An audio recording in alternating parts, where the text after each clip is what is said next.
Australia. Uno de los países más multiculturales del mundo. Una nación de inmigrantes. Pero durante 50.000 años fue exactamente lo contrario. El hogar de un antiguo pueblo aislado del resto de la humanidad. Tan aislado que podrían haberse extinguido. Pero ¿cómo sobrevivieron a las adversidades y prosperaron? Los aborígenes australianos son descendientes directos de los primeros humanos modernos exploradores. Una vez que los seres humanos llegaron a Australia, tuvieron muy poco contacto con el resto del mundo. Estaban completamente solos. Gracias a la ciencia moderna puedo descubrir mi pasado ancestral. Será fantástico averiguarlo. Los aborígenes australianos tienen el ADN más antiguo del mundo. Y podrían contener la clave de la supervivencia de nuestra especie.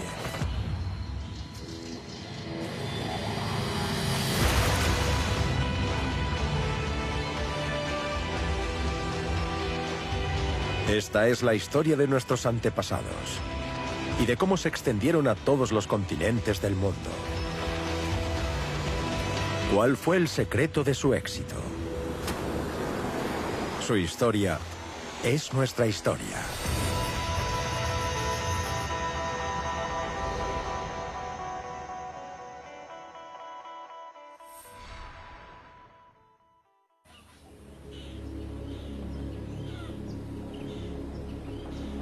Sudeste de Australia, hace 42.000 años.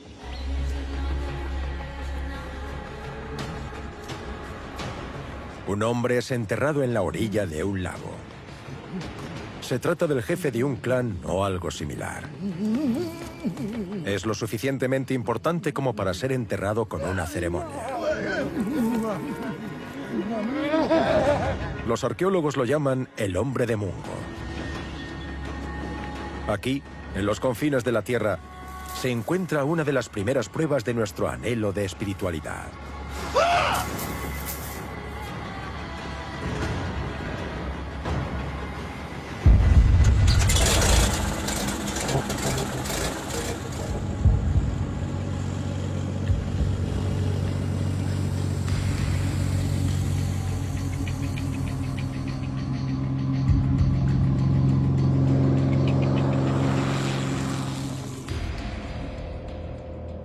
El hombre de Mungo fue descubierto en 1974 por el geólogo Jim Bowler.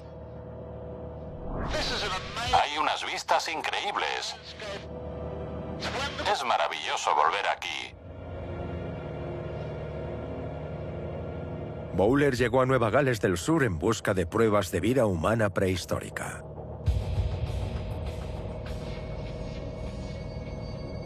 Se centró en una serie de formaciones de media luna. Y se dio cuenta de que eran antiguos lechos lacustres. Estas cuencas secas son la clave para entender cómo ha cambiado el paisaje.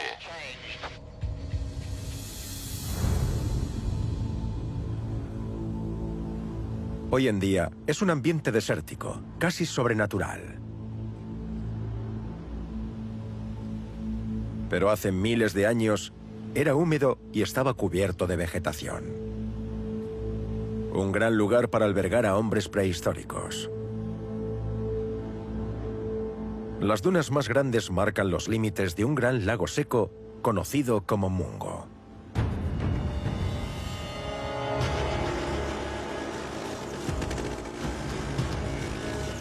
Un día de verano de 1974, Bowler paseaba en moto por el lago Mungo, cuando vio que algo inusual sobresalía de la duna. Vi una punta de hueso sobresaliendo de la arena. Estaba cerca de aquí. Era la parte superior del cráneo que había quedado expuesto por la erosión. Y cuando despejé la parte inferior, encontré la mandíbula. De inmediato me di cuenta de que se trataba del entierro de unos restos humanos. Los huesos tenían 42.000 años de antigüedad. el doble que los restos encontrados en cualquier otro lugar de Australia. Lo más sorprendente fue que habían sido teñidos con un pigmento natural: ocre.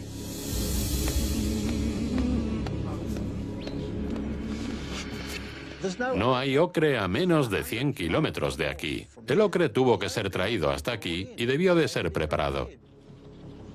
Los preparativos del entierro debieron de durar días.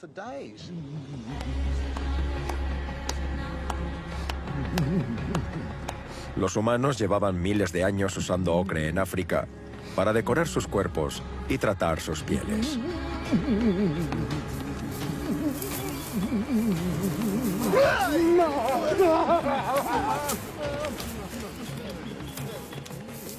Pero aquí formaba parte integral de una elaborada ceremonia. Estaba colocado como yo habría colocado a mi propio padre en su tumba, y estaba lleno de adornos ceremoniales.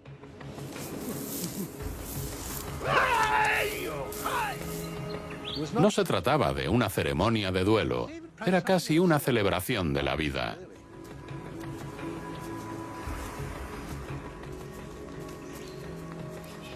El hombre de Mungo no es el único cuerpo que Jim Bowler ha encontrado junto al lago. A medio kilómetro, descubrió fragmentos de un esqueleto femenino que se conoce como la Dama de Mungo. Este es el tipo de paisaje en el que encontré los huesos de la Dama de Mungo. La orilla estaba aquí, eso era tierra, y el cuerpo se encontraba aquí. Los huesos estaban cubiertos por una capa de carbonato de calcio y no parecía un cuerpo.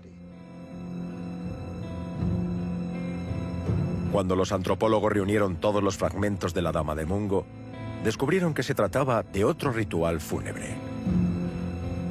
De la misma época, hace 42.000 años.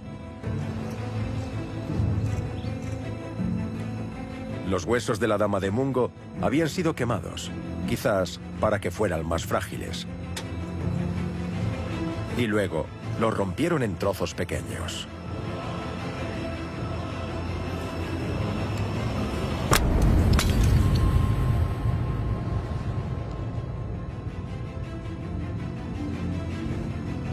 Está claro que el lago Mungo era hogar de una comunidad de personas con una cultura compleja y rica. Pero ¿quiénes eran estas personas que vivían en el fin del mundo? ¿De dónde venían? ¿Cuándo llegaron? ¿Cómo llegaron aquí?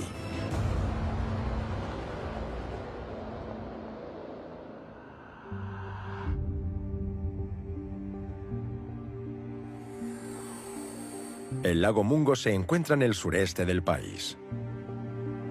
Un rincón aislado del continente más aislado del mundo. Es un misterio cómo pudo llegar la gente hasta aquí, porque hay muy pocas pruebas arqueológicas de ese periodo en cualquier parte de Australia.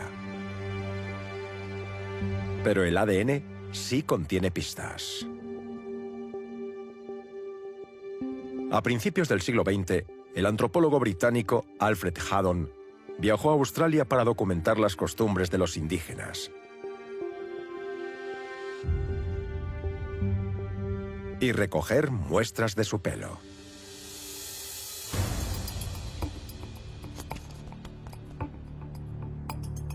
Su colección permaneció en un museo acumulando polvo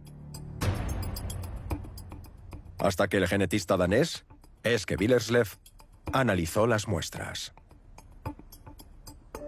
Lo interesante del cabello es que no es poroso como el hueso y los dientes, lo que significa que la contaminación procedente de todas las personas que lo han manipulado estos años permanece en la parte exterior del cabello. Simplemente metiéndolo en lejía podemos eliminarla y quedarnos con el ADN del individuo que se encuentra en el interior. Seguramente a lo largo de todo este tiempo, muchos se han preguntado para qué se podría usar esta colección de cabello. Y 100 años después, ha resultado ser un auténtico filón de oro para los genetistas. Una de las muestras procedía de un hombre del interior de Australia Occidental, una zona apenas visitada por los europeos en ese momento. Así que el ADN era aborigen puro. Era la primera vez que se secuenciaba el genoma aborigen. A partir de esa muestra, era posible desentrañar la historia antigua de un pueblo. La arqueología nos dice que había humanos en Australia hace al menos 40.000 años. La pregunta es, ¿quiénes eran estas personas? ¿Cómo estaban relacionados con los actuales aborígenes australianos o con otros pueblos del mundo? Y aquí es donde la genética se convierte en una poderosa herramienta. Podíamos rastrear las tendencias de los aborígenes australianos y averiguar cuándo se separaron de otros humanos, cuándo salieron de África. Podemos vincular biológicamente a estos individuos con otros seres humanos en el espacio y el tiempo. Analizar el ADN era como sumergirse en el pasado, en la primera oleada de humanos que emigraron de África. En lugar de explorar Asia, los primeros australianos se dirigieron hacia el sur. Se separaron del resto de la humanidad hace 60 o 70.000 años. Y luego, siguieron adelante por su cuenta.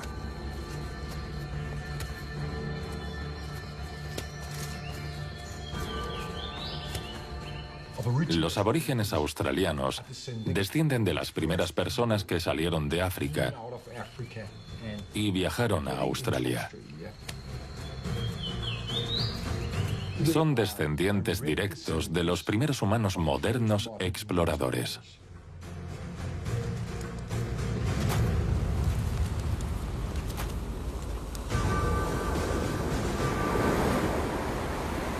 Estos exploradores debieron de llegar al extremo sur de Asia.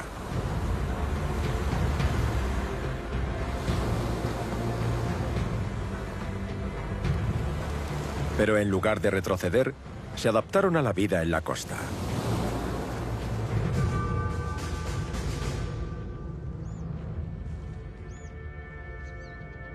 Hugh Barton es arqueólogo y experto en la vida de los cazadores-recolectores costeros. Los ambientes costeros como este, con mar, lagos, pantanos, posiblemente marismas o manglares, son perfectos para encontrar comida. Hay marisco, pescado, bivalvos, huevos, gusanos e insectos. Alimentos de alto contenido energético que la gente podía encontrar fácilmente. Pero un grupo entre 5 y 10 personas podía limpiar la zona en cuestión de días o semanas.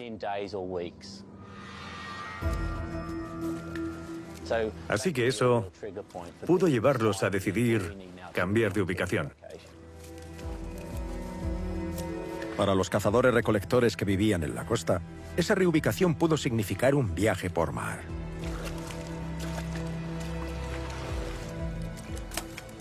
Quizás veían una pequeña isla, no muy lejana, y decidieron navegar hasta allí para explorarla. Luego volvieron, comunicaron al resto del grupo lo que habían encontrado y decidieron trasladarse allí. Y así pudieron pasar de una isla a otra.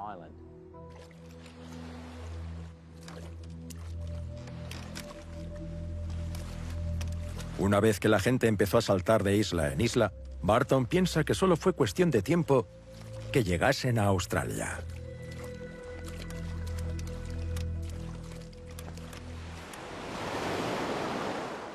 La mayoría de nosotros miramos al mar y lo consideramos una barrera a evitar. Preferimos estar en tierra firme. Pero si había un grupo de personas con un transporte acuático con el que salían a pescar, una vez que se marchaban, es posible que fueran lo suficientemente valientes como para aventurarse a pasar la noche en el mar.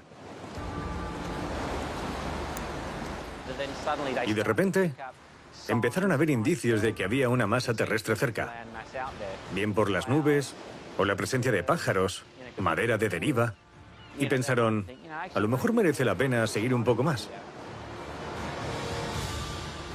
Tal vez durante 20 o 100 años decidieron no hacerlo, pero llegó un momento en el que alguien decidió ir un poco más allá, asumió ese riesgo. Cualesquiera que fueran sus circunstancias, se aventuró más allá. Y se topó con la costa de Australia.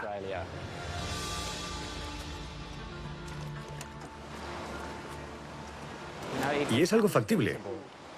Es una posibilidad que explica cómo pudo ocurrir ese primer viaje.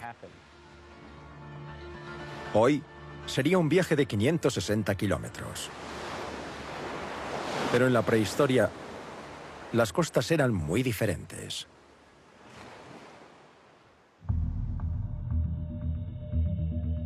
Hace 60.000 años, el planeta estaba en plena glaciación.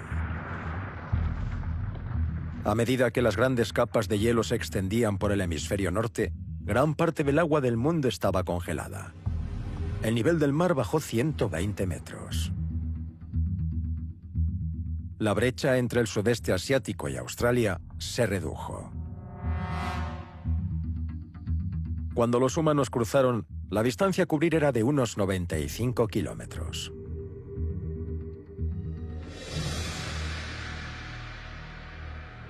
Nadie sabe cuántas personas llegaron por primera vez a Australia.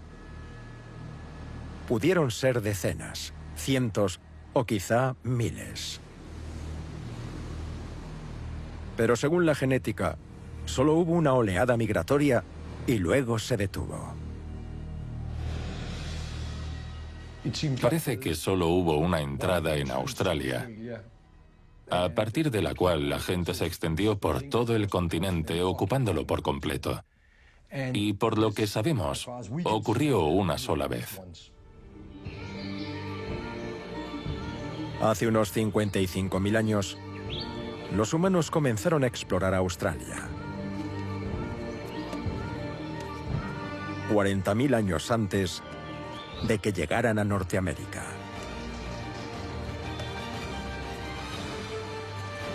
Aquí estaban realmente solos, aislados del resto del mundo, en un continente virgen.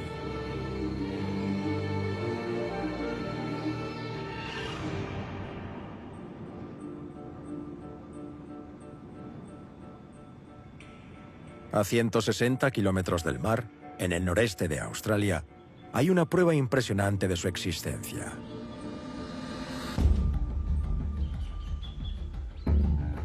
Nahuarla Gabarman. Un inmenso refugio rocoso formado por el viento, pero tallado por manos humanas. Podría ser el monumento más antiguo del mundo. 10 veces más antiguo que Stonehenge.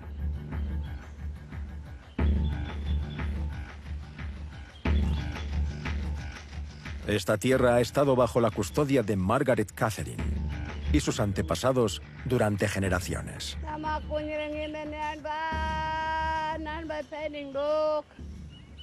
Cada vez que la visita, pide permiso para entrar.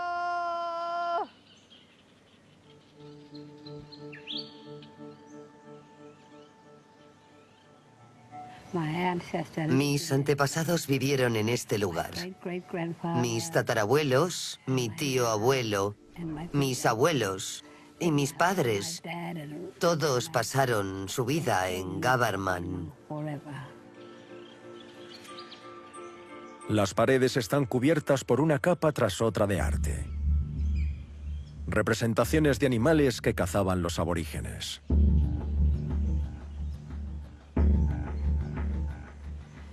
Aquí tenemos un gran barramundi. Encima del barramundi Hay un besugo y un pez mucho más pequeño. También hay un cocodrilo. Esto de aquí es un canguro que llega hasta allí. Se puede ver la cola perfectamente, la cara y las 2 orejas.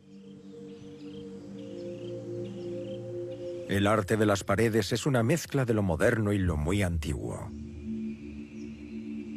Pero ¿hasta cuándo se remonta a esta tradición?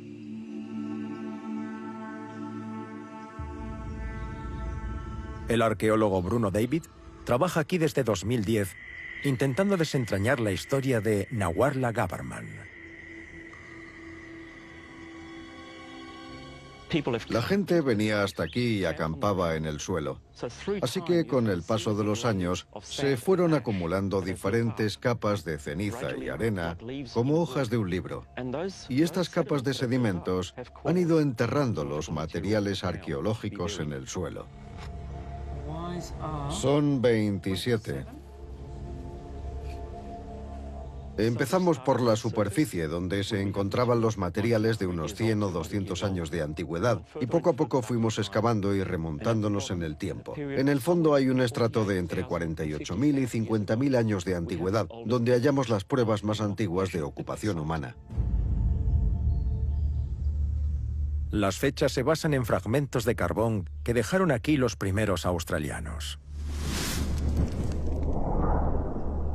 Sugieren que aquí había personas unos 6.000 años antes que en el lago Mungo.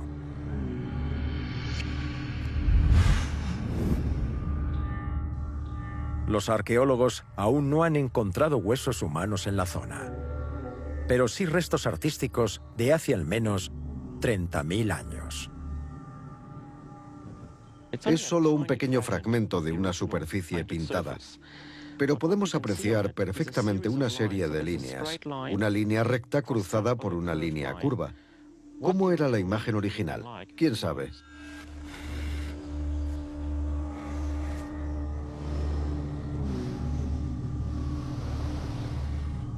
El pigmento utilizado por estos artistas prehistóricos era ocre.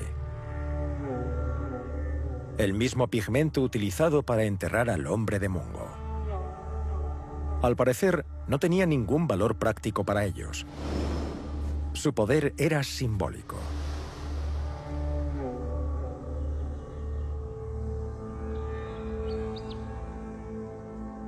En las paredes hay pinturas de espíritus conocidos como mimis.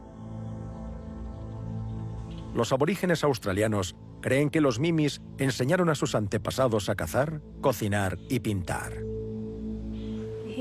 Aquí tenemos a una mimi mujer. Está de pie. Podemos verla aquí. Y aquí hay otra mimi que va hacia allí. Y ese de allí más grande está solo y es un hombre.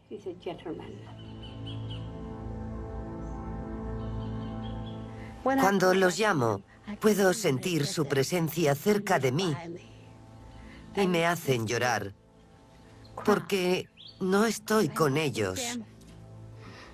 Estoy aquí viva, pero cuando me haya ido, estaré aquí con ellos.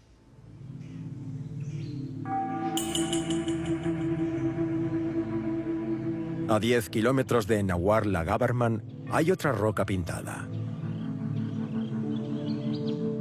Solo tiene un par de pinturas, pero parecen ser de un animal que ya no existe. El Henjornis, una especie de emú gigante que desapareció hace 40.000 años. Las pinturas son una representación de los animales que encontraron los primeros australianos a su llegada.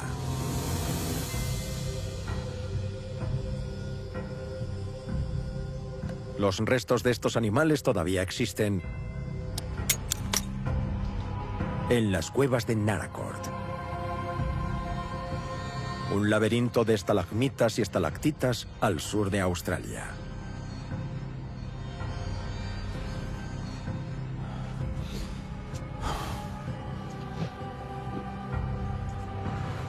Rod Welch, ha explorado esta cueva desde que era adolescente.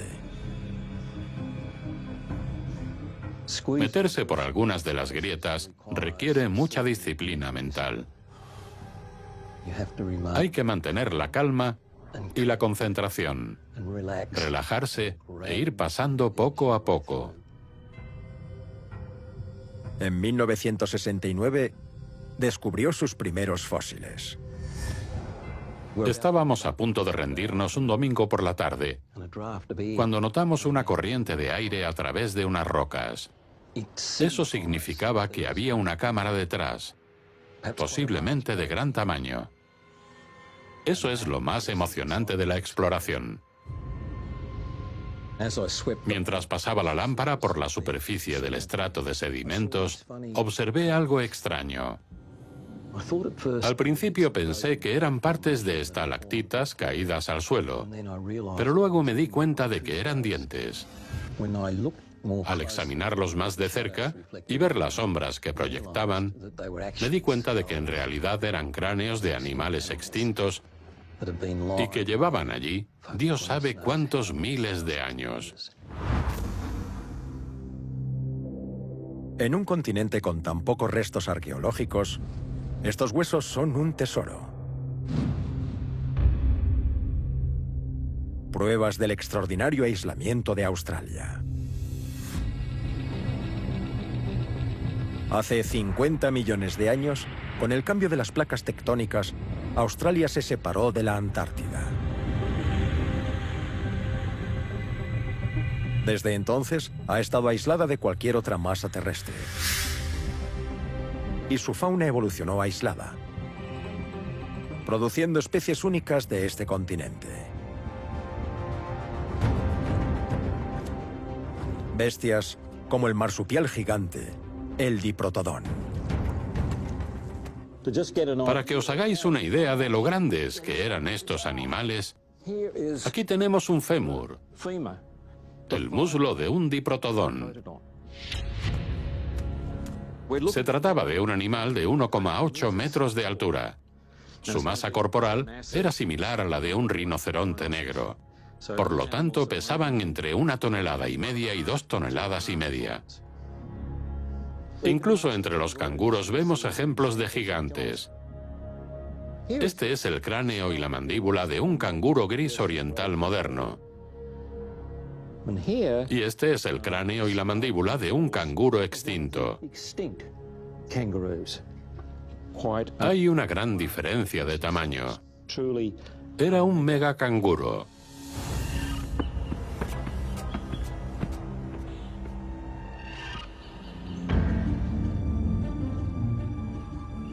Los primeros australianos habían descubierto un paraíso. Una tierra verde llena de animales para cazar y alimentos para recolectar. Y con tan pocas personas, había poca o ninguna competencia por los recursos. Pero ninguna zona parecía ser mejor para vivir que el lago Mungo. La abundancia de peces y fauna marina mantuvo una próspera comunidad durante miles de años.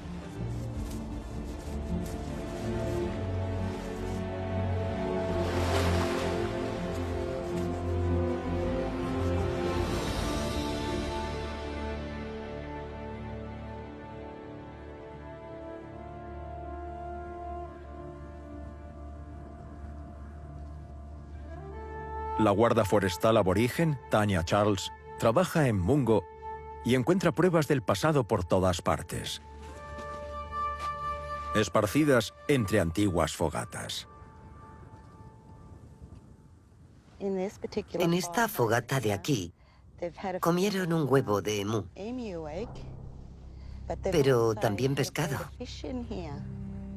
Tenemos algunas herramientas de piedra que probablemente emplearon para raspar las escamas y cortar el pescado.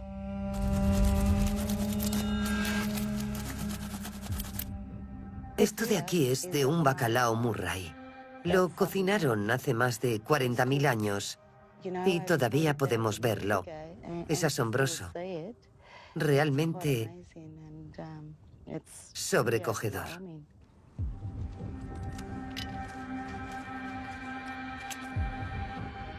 Pero no solo podemos ver estos restos, también podemos sentir a los antepasados.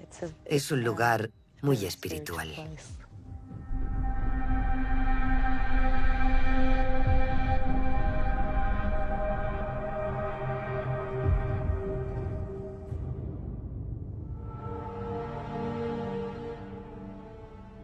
El esqueleto del hombre de Mungo nos permite hacernos una idea de cómo era la vida a la orilla del lago.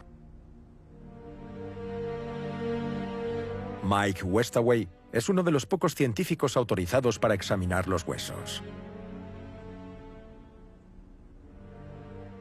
Podemos recuperar mucha información.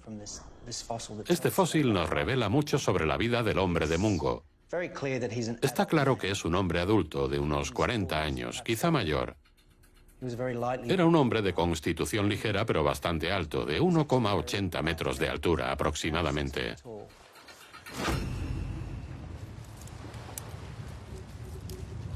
Cada parte del esqueleto tiene una historia que contar. Pero nada es más revelador que sus dientes.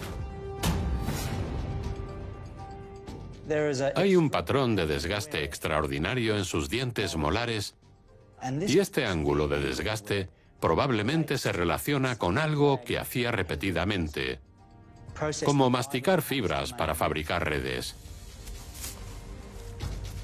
El otro factor intrigante de la mandíbula del hombre de Mungo es el colmillo, en la parte delantera, porque parece sacado de forma intencional. Puede que ocurriera por accidente, pero sabemos que por tradición los aborígenes arrancaban un incisivo o un colmillo de los chicos jóvenes cuando alcanzaban la madurez. Así que es una posible prueba de que se le hizo la extracción ritual de un diente frontal hace 42.000 años.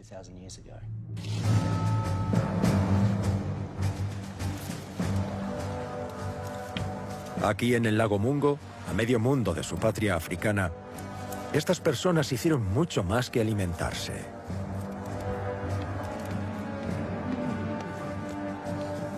Crearon una cultura tan avanzada como cualquiera de las que conocemos. Con rituales que todavía permanecen entre los aborígenes de hoy.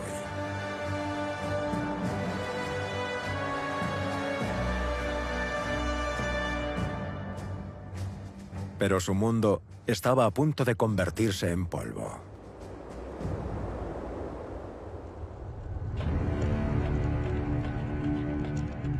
En ese momento, la glaciación era cada vez más intensa. Había tanta agua atrapada en el hielo que la humedad de la atmósfera disminuyó. Y había menos nubes y menos lluvia. El paraíso se convirtió en un infierno. Cuando los ríos se secaron, los bosques desaparecieron y los pastizales se convirtieron en desiertos. Las grandes bestias australianas se extinguieron.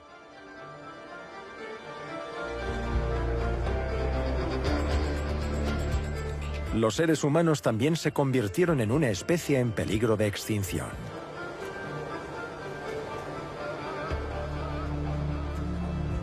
Según la genética, el 60% de la población australiana murió durante la glaciación. La comida y el agua escaseaban. A medida que el clima empieza a cambiar y el centro de Australia se vuelve más árido, la búsqueda de recursos se complica. Se necesitan más conocimientos para encontrar los recursos disponibles.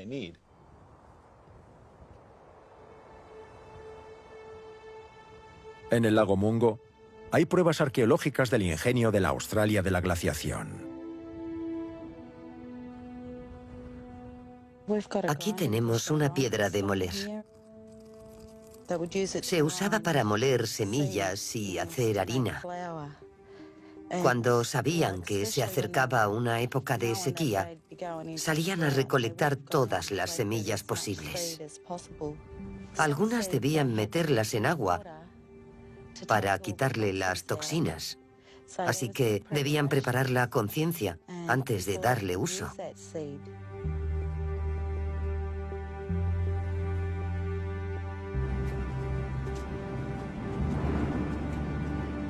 A medida que la gente se alejaba más en busca de alimentos, la población se dividía en grupos más pequeños, separados del resto de la humanidad y unos de otros.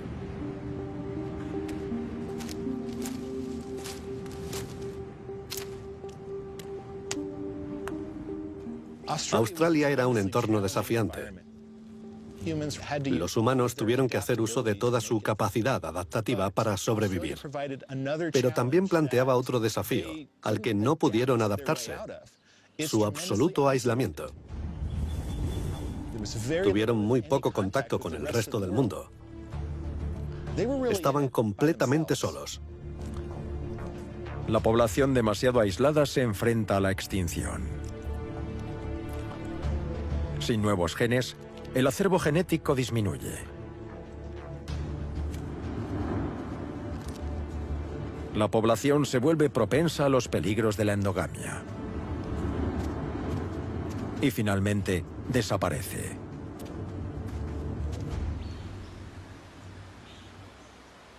Hoy en día, uno de los animales más conocidos de Australia se encuentra en una situación similar. Cuidado al meterte en el agua. El ecologista Josh Griffiths está intentando cazar un ornitorrinco para tomarle una muestra de ADN.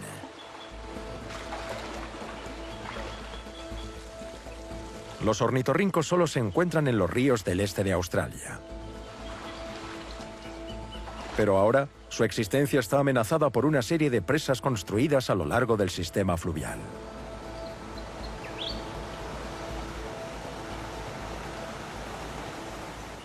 Si pensamos en el río como en un camino, es como poner una barrera que no permite pasar a los animales. Fragmenta la población por debajo y por encima de la presa. Impide la migración y el flujo de genes entre las poblaciones. Acabarán perdiendo la diversidad genética y eso afectará a su adaptación en el futuro.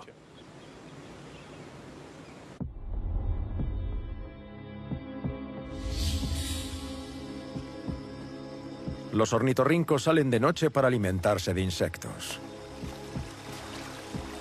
Este es el mejor momento para coger uno y hacerle una prueba genética.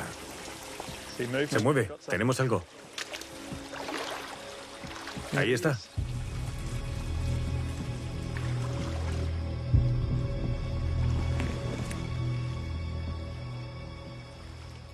Aquí está.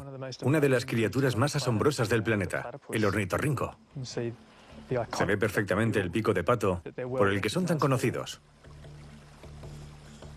Vamos a pesarlo y a medirlo y tomaremos una pequeña muestra de ADN para nuestra investigación.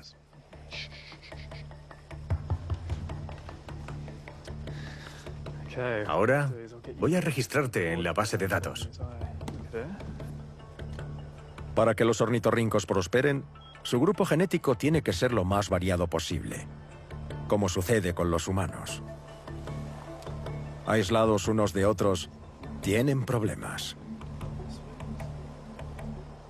En lugar de una gran población de ornitorrincos, terminamos con estos pequeños grupos aislados. Así, son más vulnerables a la extinción y pueden desarrollar problemas genéticos. Puede haber problemas porque se aparearían con individuos con los que están emparentados. Un pequeño trozo de piel es todo lo que necesita para analizar el ADN de este animal y compararlo con el de otros ornitorrincos de la zona. Listo. Vamos a liberarlo. Si la diversidad se está agotando, Griffiths y su equipo introducirán nuevos ornitorrincos de otro grupo para darle al río un impulso genético.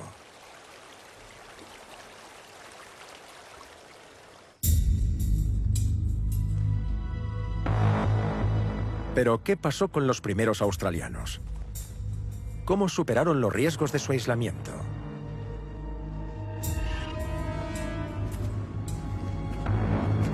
El secreto de su éxito fue el contacto.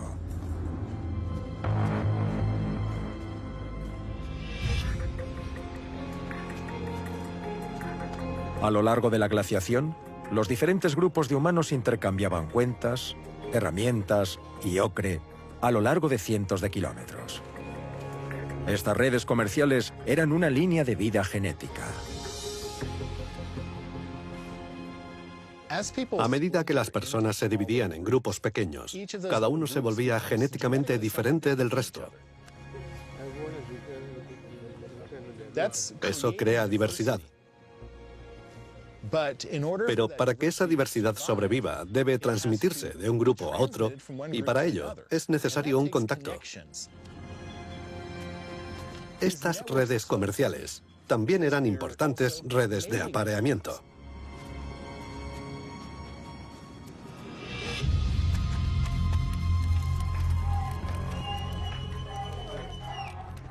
Lo que hicieron fue dispersarse en grupos más pequeños, que sobrevivían aislados unos de otros, pero que no perdían del todo el contacto. Existía un intercambio genético entre ellos. Se aseguraban de introducir sangre nueva en sus poblaciones. Y esa fue la receta del éxito genético durante un largo periodo de aislamiento.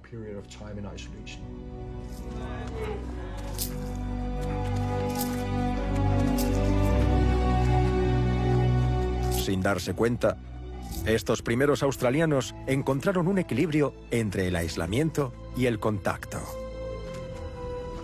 Y eso les ayudó a superar la amenaza de la extinción.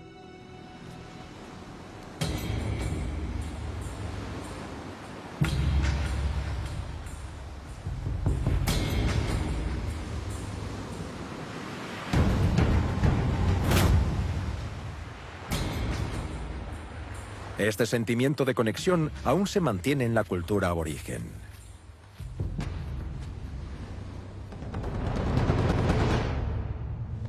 Gali Joel Carroway es un anciano del pueblo Yolngu y es el guardián de su conocimiento ceremonial. Utiliza el ocre para prepararse para la llegada del espíritu Barnumbir. De acuerdo con la tradición Yolngu, ella condujo a los primeros hombres a Australia, volando a través de la tierra, cantando su canción.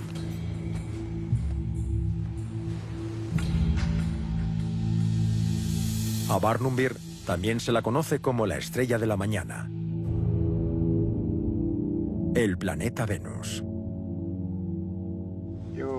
Cuando hago la danza de la estrella de la mañana, veo a mi padre, que fue quien me la enseñó, y me dijo que nunca perdiera mi historia cultural. Baila la danza de la estrella de la mañana, me dijo.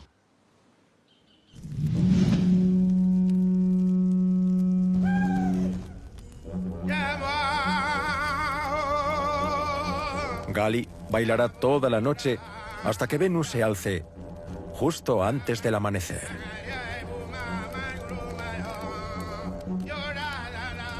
Para los Yolngu, esta danza es una especie de mapa que contiene información sobre los mejores sitios para cazar y las fuentes de agua. Pero esta canción no pertenece solo a los Yolngu. Se cantan variaciones de ella por toda Australia, conectando diversas tribus en una cultura compartida. Los Gaimil, los Daitiu, los Murungun, los Galpu, todos los clanes estamos unidos. Rituales como este ayudaron a los grupos aborígenes a superar el impacto del aislamiento. Y ese aislamiento ha contribuido a la supervivencia del ritual. Sin un flujo de personas diferentes, con ideas diferentes, hay menos presión para que una cultura cambie. Así que los mismos rituales se transmiten a través de generaciones, intactos e inalterados. Estas conexiones entre los grupos aborígenes se conocen como líneas de canciones. Nadie sabe cuántos años tienen, pero podrían remontarse a las redes comerciales originales que ayudaron a las personas a sobrevivir a la glaciación.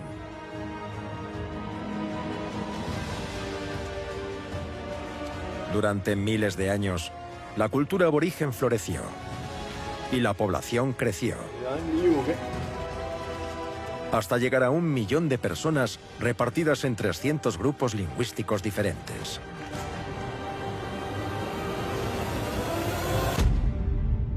Pero en 1606 llegaron los europeos. La colonización fue un desastre para los aborígenes.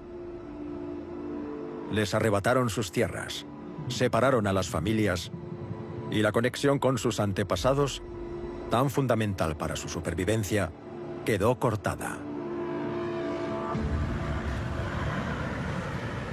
Pero ahora, la ciencia podría ayudarlos a reconectarse.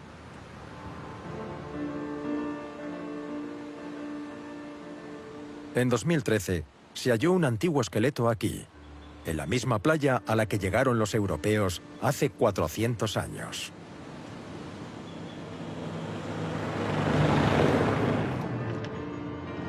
El hallazgo fue tan impactante que la tribu local llamó a Mike Westaway para que analizase los huesos. En el pasado, muchos grupos aborígenes no estaban de acuerdo con este tipo de investigaciones. Muchos restos fueron tomados sin su consentimiento. Pero las cosas están cambiando y la comunidad aborigen quería saber más acerca de estos restos. Querían saber la edad que tenía esta persona, cuándo vivió, de qué sexo era y cualquier dato que pudiésemos averiguar. La excavación del esqueleto coincidió con la llegada de un ciclón al norte de Australia. Westaway y su equipo tuvieron que luchar contra los elementos y rescatar los huesos cuanto antes. El hallazgo más importante fue el cráneo. El descubrimiento inicial de los restos reveló un individuo bastante completo y el cráneo estaba en buen estado. La cresta orbitonasal no era demasiado protuberante y la anatomía general del cráneo indicaba que los restos eran de una mujer de unos 30 años. La datación por radiocarbono de unas conchas halladas en el estrato de sedimento les permitió calcular la edad del esqueleto. Tenía 3.500 años de antigüedad. Esta tierra es propiedad de la familia de Thomas Wales. Es como un bloque de hormigón, Thomas. Sí. Ha estado muy involucrado en los trabajos de excavación desde que comenzaron. Tuvimos suerte porque una semana después de excavar los restos, llegó un ciclón que arrasó toda la costa. Habríamos perdido el esqueleto. Habríamos perdido a esta persona. Lo sacamos justo a tiempo. Y ahora está en un lugar mucho más seguro, detrás de mí, en los arbustos. Los huesos fueron enterrados según la costumbre tribal. Pero antes se extrajeron algunos fragmentos para someterlos a pruebas genéticas. Estamos intentando obtener ADN de las raíces de los dientes. Los primeros indicios son bastante positivos. Recuperar parte del genoma o el genoma completo nos dará una mayor comprensión de la historia de la población en esta parte de Australia.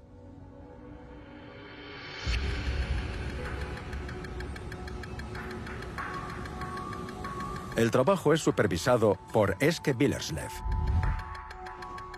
el genetista danés que secuenció el primer genoma aborigen a partir de una muestra de pelo.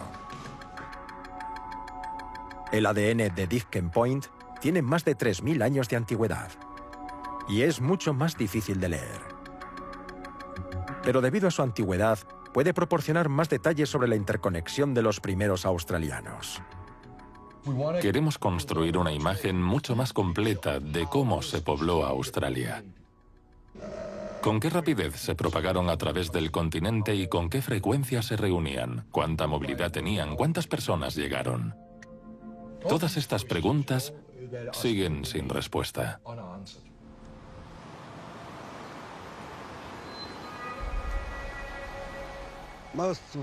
La mayoría de los aborígenes de Australia nos hemos desconectado de nuestros antepasados por culpa de la colonización. Y algunos de nosotros hemos perdido el camino. Ahora, gracias a la ciencia moderna, podemos saber un poco más sobre esa persona, cuyo esqueleto hemos hallado y si estamos emparentados. Será fantástico averiguarlo. Si los aborígenes quieren saber si tienen alguna relación con la mujer hallada de la playa, deben entregar una muestra de ADN. Necesito que escupas en este tubo y lo cierres. Me lo llevaré de muestra. Hasta hace poco, la mayoría de ellos se negaban a hacerlo porque no confiaban en los científicos. ¿Es suficiente o más? Pero recientemente han cambiado de idea con respecto a la secuenciación del primer genoma aborigen. Muchas de estas comunidades han perdido gran parte de su cultura e información sobre su origen. Y les interesa conocer más información de su pasado. Una de las formas de recuperar parte de esta información es a través de la ciencia y el trabajo genético.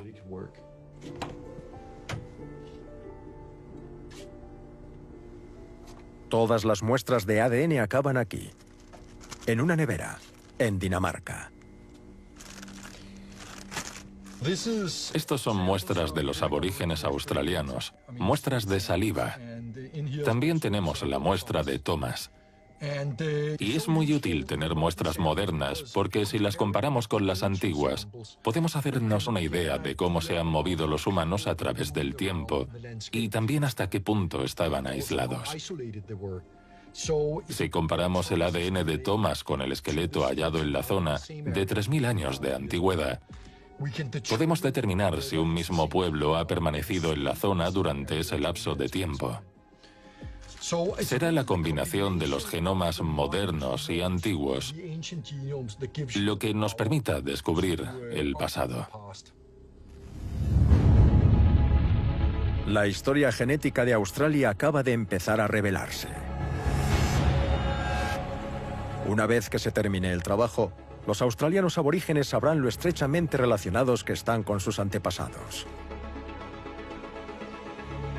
Pero ya está claro que su ADN es único, antiguo y puro. Mientras que el resto de la humanidad se dedicaba a mezclar genes, los australianos permanecieron en un espléndido aislamiento. En teoría, deberían de haberse extinguido. Era una migración humana que llegó a un callejón sin salida.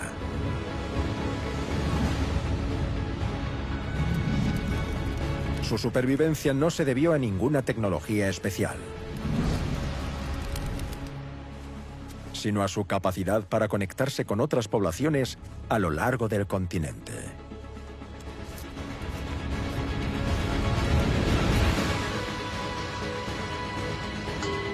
Lo que sucedía entonces también sucede ahora. Somos seres sociales. Buscamos a otros como nosotros y encontramos una causa común. Es lo que nos hace humanos y lo que nos ha llevado tan lejos.